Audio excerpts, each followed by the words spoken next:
এখানে নিয়েছি আদা এবং রসুন, শুকনো মরিচ নিয়েছি, জিরা নিয়েছি, এলাচ, গোলমরিচ, লবঙ্গ, সব কিছু এখন বেটে নেব। বাটা মশলার তরকারি ভালো লাগে, তাই আমি সব কিছু বেটে নিই। এখানে আমি নিয়ে নিয়েছি, সব কিছু ধুয়ে এখন বেটে নিব। মশলাগুলো বেটে নিয়েছি, বেটে নেওয়া শেষ, এখন উঠিয়ে নিচ্ছি।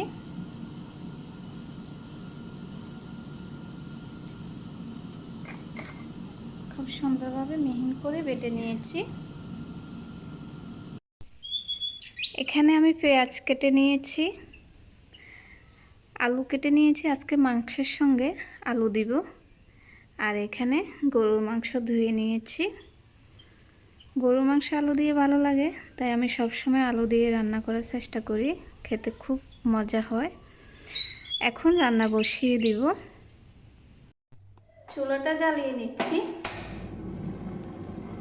পাতিলটা বসিয়ে দিলাম। পাতিলটা শুকিয়ে নিক। পাতিলটা গরম হয়ে গিয়েছে, এখন পরিমাণ মতো তেল দিয়ে দিচ্ছি। তেলটা গরম হয়ে গিয়েছে, এখন পেঁয়াজগুলো দিয়ে দিব। ভালো করে লাল লাল করে নিব।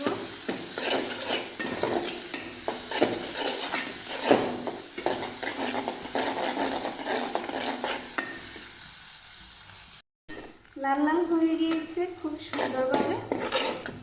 এভাবে লাল লাল করে পেঁয়াজ ভাজি করে নিলে তরকারিটা খুব মজা হয়। এখানে জিরে এবং গরম মশলা, আদা রসুন বেটে নিয়েছি একসঙ্গে, এখন ঢেলে দিব।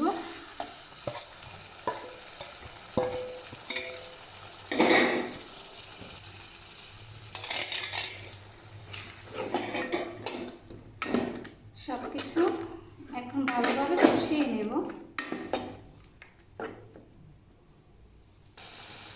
হলুদ দিয়ে দিচ্ছি পরিমাণ মতো। এগুলো হলো জিরে, সকল ধরনের গরম মশলা একসঙ্গে গুঁড়ো করে নিয়েছি, দিয়ে দিলাম। আর সামান্য লাল মরিচের গুঁড়ো দিলাম। পরিমাণ মতো লবণ দিয়ে দিচ্ছি।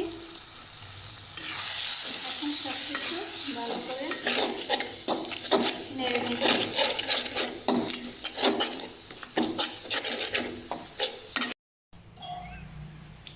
সামান্য পানি দিয়ে দিচ্ছি কষানোর জন্য।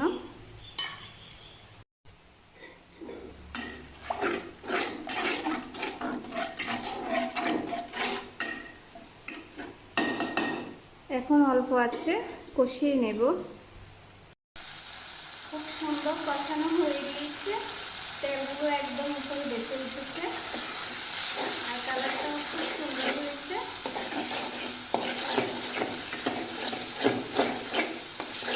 গোটা মরিচ বেটে রান্না করলে তরকারির কালার খুব সুন্দর হয়, খেতেও ভালো লাগে।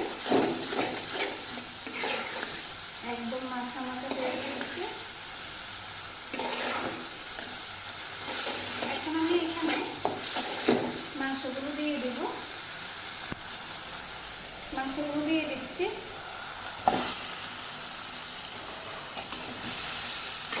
এখন নেড়ে দেবো ভালো করে।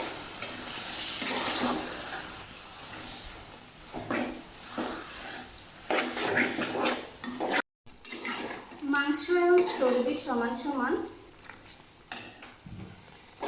মাংস যতটুকু চর্বিও ততটুকু। এখন ভালোভাবে ঢেকে নেব, ঢেকে কিছুক্ষণ কষিয়ে নেব। ঢাকনাটা দিয়ে দিচ্ছি।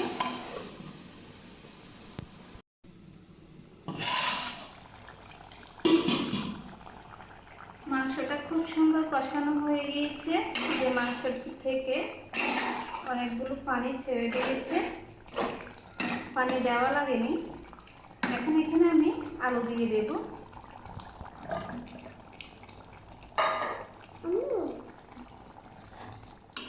আলুগুলো ভালোভাবে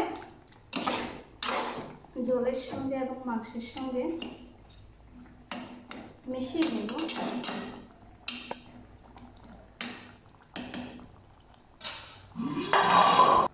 কিছুক্ষণের জন্য ঢেকে দিব যেন আলুগুলো সিদ্ধ হয়ে যায়।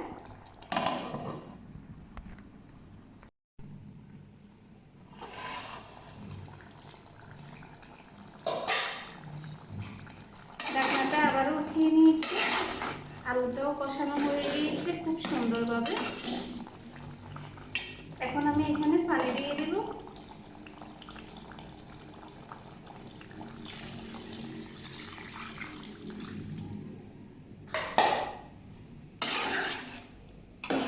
পরিমাণ মতো পানি দিয়ে দিলাম। এখন ঢেকে রাখবো। দুই চুলায় দুটি রান্না বসিয়েছি। এখানে ভাত বসিয়ে দিলাম। ভাতগুলো আরেকটু হবে, বলক এসে পড়েছে। আর এখানে মাংস বসিয়ে দিলাম।